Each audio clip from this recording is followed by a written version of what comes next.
Hey Maria, how was your weekend? Did you do anything fun? Hi Liam. It was good, thanks. Pretty relaxing actually. I finally finished reading that book everyone's been talking about, The Midnight Library. Have you heard of it? Oh yeah, I have. Isn't there a movie coming out based on that soon? There is. That's what got me interested in the first place. But I decided to read the book before seeing the movie.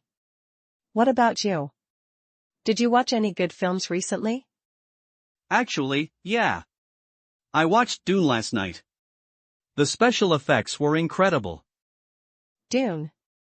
Wow, that's a big one. It's quite long though, isn't it? I remember my brother reading the book years ago. He said it was really complex. It is. And the movie doesn't cover everything from the book, of course. But visually, it's stunning. That got me thinking, do you usually prefer watching a movie or reading the book first? Oh, that's a good question.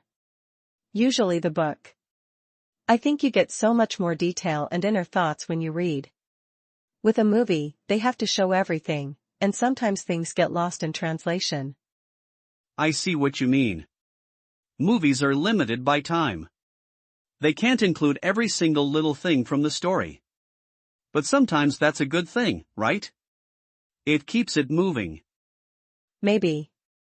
But for me, those little things often make the story special. Like in The Midnight Library, the author really explores Nora Seed's feelings and regrets. I don't think a movie could do that as effectively. That makes sense. I guess it depends on the book too. Some books are very descriptive, relying heavily on imagery. Those might lose something in a movie adaptation. But others are more plot-driven, so a movie can work really well. Exactly. And sometimes, a director will bring a different perspective to the story that you hadn't considered while reading. That can be exciting too. True. Like with Pride and Prejudice. There have been so many adaptations of that book, each one slightly different. I actually prefer some of the movie versions because they highlight different aspects of the characters. Oh, I love Pride and Prejudice. The Keira Knightley version is beautiful, but it definitely leaves out a lot of dialogue from the book. It's more focused on the romance, I think. Yeah, it's certainly more streamlined. Do you ever get frustrated when a movie completely changes something major from the book? Oh, absolutely. That really annoys me. Especially if it feels unnecessary or doesn't make sense for the story. It's like they don't respect the original work. I know what you mean. It's disappointing when they take so many liberties with the plot. But sometimes a change can actually improve things, right? Though that's rare. Maybe occasionally. If it solves a problem with the pacing or makes something clearer. But generally, I prefer faithfulness to the source material.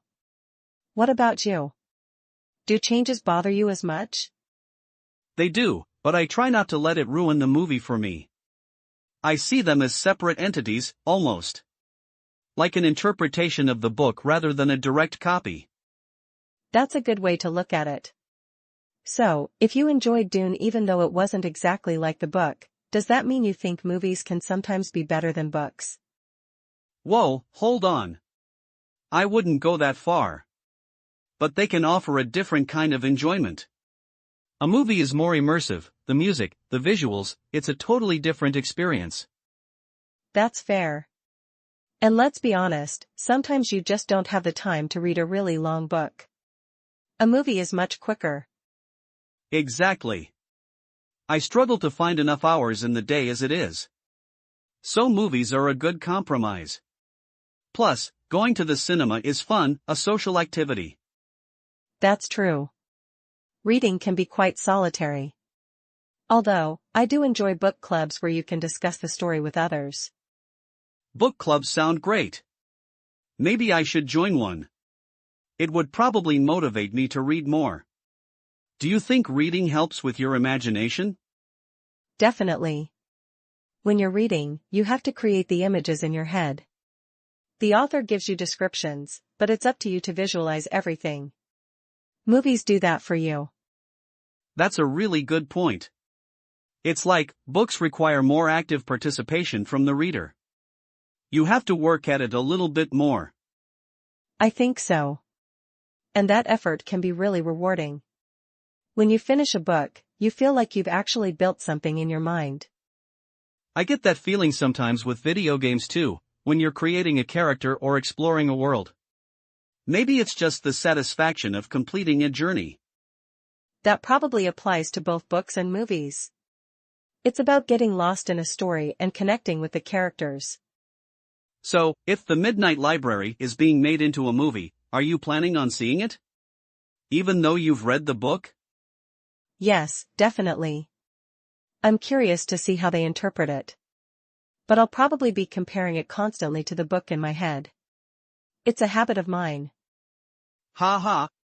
I can imagine. I think I'll wait until I hear some reviews before deciding if I want to watch the Dune sequel when it comes out. Good idea. Sometimes hype doesn't live up to reality. What kind of books do you usually enjoy reading, Liam? I'm a big fan of science fiction and fantasy. Anything with a good adventure and interesting world building. How about you? I love literary fiction, stories that explore complex relationships and human emotions. And historical fiction is always good.